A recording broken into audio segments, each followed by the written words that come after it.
What up, Fab Fanatics? On it here, back with some more flesh and blood content. You know, since today is January 17th, which is the first day that the bans actually are enforced, I figured I would speak my mind on the topic and crack some packs while I'm at it. So we're going to open up a box of Monarch First Edition today.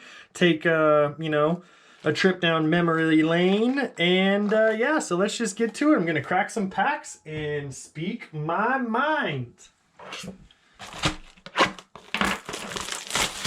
All right, here we go. 24 packs of Monarch First Edition fun. First and foremost, excitement is building. We are 1 week away from the official start of spoilers for Everfest. High expectations for Everfest, but before we start talking Everfest, let's reflect on, of course, the errata and band announcements after Pack 1 calibration, of course. It's been a little while since I've opened Monarch First Edition. We have our class cards. I think there's 6 of those. 6 class cards. We get into our generic commons and talent cards. There's 5 of those. Then we get into our rainbow foil slot, second swing, common foil. Then our equipment slot, our rare slot, Howl from Beyond, and our rare and up slot, Vexing Malice. And then, of course, our token. Calibration complete. Well, first and foremost, let's get the errata out of the way. It was necessary, of course. Briar was just too strong. I think they made a mistake by not limiting Briar to elemental cards initially, and I think that the errata is adequate to lower, of course, Briar's power level to adequate, something that can be managed.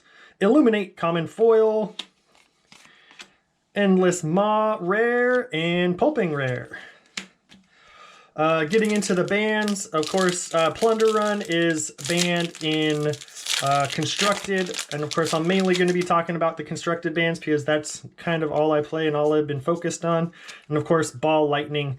Ball Lightning, of course, I think was a direct target to Briar, whereas I think Plunder Run was overall a target of the aggressive meta that we are currently in.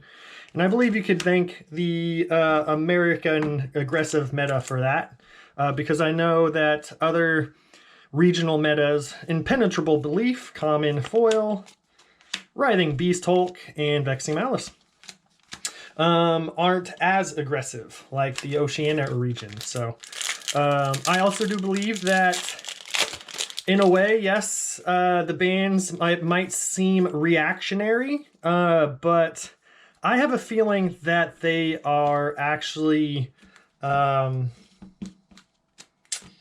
bans that are being made because of what we're about to experience with Everfest. Boneyard Marauder, Common Foil, Seeping Shadows, and Exude Confidence. Nice. That's a very nice first Majestic hit, Exude Confidence. It's one of the more valuable Majestics in Monarch at this time.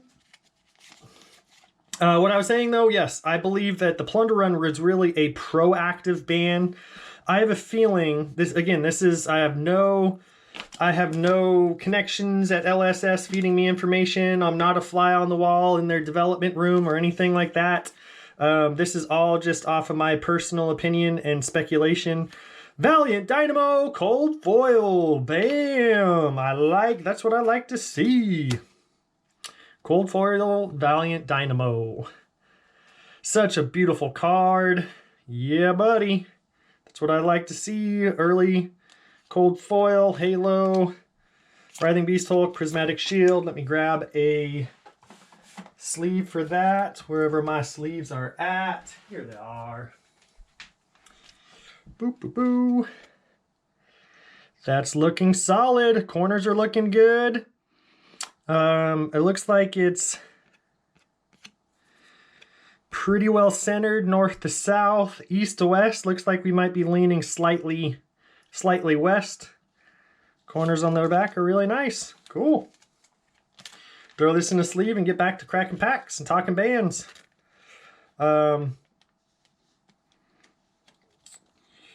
Here's my theory. Of course, Everfest was kind of designed, and I'm assuming went to print, you know, in a time where Tales, like, it was finalized when Tales was released. And so, you know, it's not, I don't think that things that happen in, you know, are happening in Everfest is really a reaction to the Tales meta that we're experiencing. So I believe the bans are proactive because we're going to get more strong aggro cards, and they're trying to maintain balance in the format proactively before we get those cards, if that makes any sense at all. Herald of Protection Rainbow Foil, Valiant Thrust, and Rainbow or Endless Maw. That's my opinion on the matter. Of course, Ball Lightning being banned, it does make the math a little bit easier because I know there was some really complex interactions. And in fact, of course, at our Armory event this past Saturday, the very first judge question that popped up was a Ball Lightning question of how, you know, how things with the extra arcane stacked. And of course, I was like, fitting, only fitting that we get a Ball Lightning question on one of the last days to be able to play it. Captain's Call and Lumina Ascension is our Majestic number 2. I will greatly miss Plunder Run, of course, being a Ranger player and a Ninja player. Ranger first, Ninja second. I have played Plunder Run, and I've benefited greatly from Plunder Run countless times. It is extremely powerful card. I think one of the other things that you know, LSS might be learning with these bans. Soul Shield, Rainbow Foil, that is one heck of a Majestic Rainbow Foil to pull as well. One of the other high value cards in the set. This is a spicy box. Seeping Shadows and Herald of Triumph.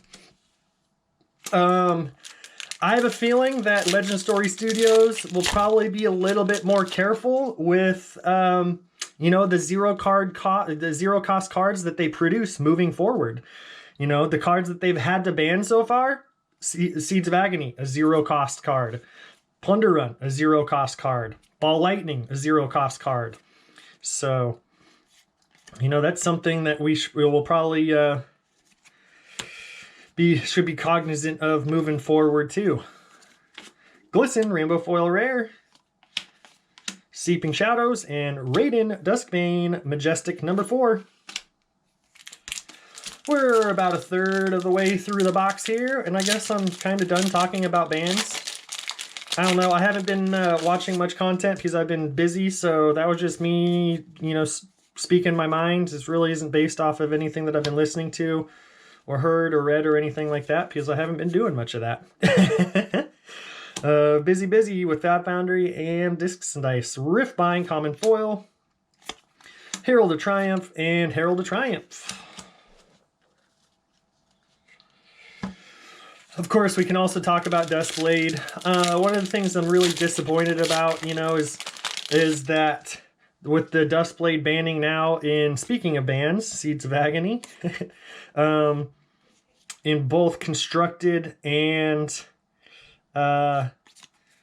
Blitz is, you know, it's unfortunate because obviously Duskblade is the yin to the yang of, or the yang to the yin of Dawnblade, Boneyard Marauder, Rainbow Foil Common, Soul Harvest, and Glisten. And with that card being banned now, I mean, I guess it could still pop up in the lore somehow, Duskblade, Dawnblade, and whatnot, but yeah, the card is just silly. I did get to play against a Ultimate Pit Fight deck that had Duskblade in it, and yeah, it was gross. There was really nothing I could do in order to stop those counters from accruing and steamrolling me and, you know, winning the game. Ray of Hope, Aether Seek Horizon, and Phantasmaclasm for Majestic number 5.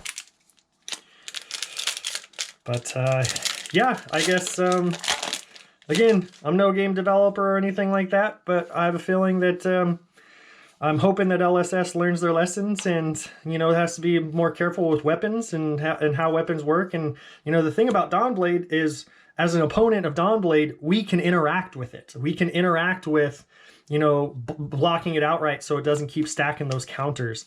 And you couldn't do that with Dawnblade, and that's probably the biggest argument. Dimensional Gateway Blue, rare. You know, and being like the only way to interact with it being, you know, put enough pressure on your opponent to get cards out of their hand isn't justifiable, I don't think. And so I think that will probably be a lesson to be learned too moving forward. All right, enough talking about the bans and things. Let's discuss Everfest. We have a lot of content creators starting to promote their upcoming spoilers and whatnot. It's an exciting time. I'm actually going to be sitting back and enjoying the spoiler season as a spectator. You know, rightfully so. I haven't been putting out content, and so I had no expectation of receiving a spoiler for this one, and I'm completely fine with that. Invigorating Light, Arc Light Sentinel, Majestic number 6. So I'm sitting back as a spectator on this spoiler season, and as a player and collector, and I'm really excited to see how this all unfolds. I'll probably do some more box openings over the coming weeks and share my opinions of upcoming cards that are spoiled and whatnot. And yeah, it's just really excited. Rip Through Reality, Common Foil, Seek Horizon, and Ode to Wrath. You know, I believe that it's a really exciting time to be in Flesh and Blood. It's a really exciting time to be a player and a collector in Flesh and Blood. Yeah, with Everfest, with the ProQuest season coming up, you know, with the Pro Tour announcement coming here soon, with the calling schedules hopefully coming out soon. Yeah, there we go. That's some big money right there. Rainbow Foil, Seeds of Agony, red. Yeah, still playable in Ultimate Pit Fight though, of course. Unhallowed Rites and Majestic number 7, Spill Blood. Down to our final 8 packs. Yes, it's an exciting time to be a Flesh and Blood player. I have high expectations that Everfest is really going to shake up the meta and, you know, give classes that have been underrepresented for a little while some new life. Riftbind, I know I said that in the last box opening video, but I think it's important to reiterate that. Unhallowed Rites and Herald of Triumph. It is also my intention, I have a little bit of more free time this week. My goal is to do my Ice Lexi deck opening here on the next couple of days and hopefully have it posted by next weekend. Don't hold me to that, you know, because life is quite hectic these days. Herald of Triumph, Rainbow Foil rare, yellow too. Rise Above and Writhing Beast Hulk. And yeah, this is my attempt to get back into the swing of things with 2 videos in a 2-week span. You know, watch out now, getting back on track. Howl from Beyond, Rainbow Foil rare, red. Writhing Beast Hulk and Shadow Averser, Majestic number 8.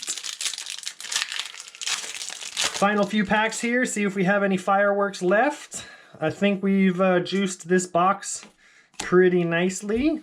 Shouldn't have any expectations, I don't think. Unhallowed Rites. Plow through.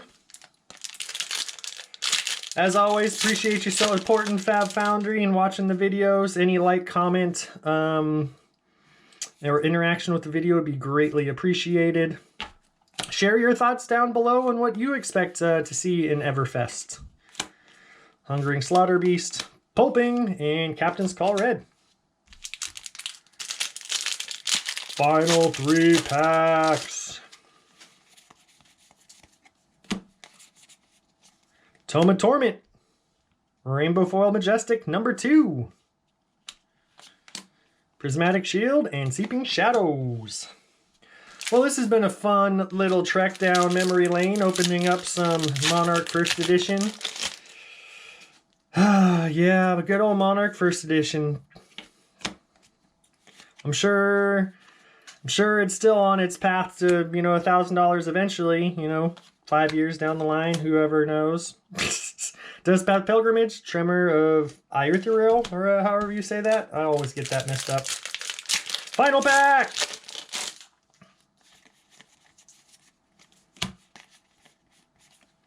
Battlefield Blitz Blue, rare. House and Beyond, and Captain's Call. No fireworks in the close. Let's recap our box here. We had a Cold Foil Valiant Dynamo. I think it was in around pack 3 or 4. And then we had, it looks like an 8. 9 Majestic Box, which is definitely above average. Rainbow Foil Tome of Tumult is a nice rainbow. The Soul Shield Rainbow Foil is a big one. Lumina and the Exude Confidence. All right, until the next time, thanks for watching. Take care.